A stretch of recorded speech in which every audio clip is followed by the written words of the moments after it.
jobs really are the transformational factor in the economies where Synapis works. And we just wanted to break that down a little bit for you, share some stats and share some stories about why we're so passionate about helping entrepreneurs create those jobs. So I'm just going to quickly go through some of the main points from the paper, try to break it down a little bit for you. But the first point here is aid fails to produce long-term change. And it's even funny to share this point at a time when a lot of the aid funding in the world has just been cut, as many of you know, with a lot of the changes that have been happening with US aid cuts, et cetera.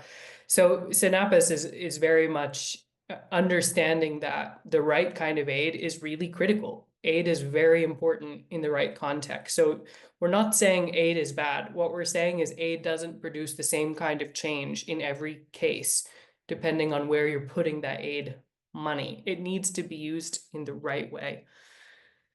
And so I think the basic bottom line here with aid is critical for emergencies, critical for relief, critical in unique situations in unique markets. But aid doesn't work for developing an economy.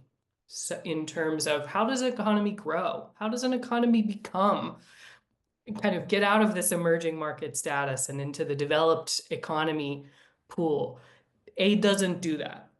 Aid helps people survive sort of from one emergency to the next. Aid might help someone become slightly less poor, but it's not actually moving them to a different level or moving the country to a different level. And so that's what we're breaking down in the rest of the presentation today is, well, what does actually move people to the next level? What do those long-term solutions look like that actually break the cycle of continuous poverty?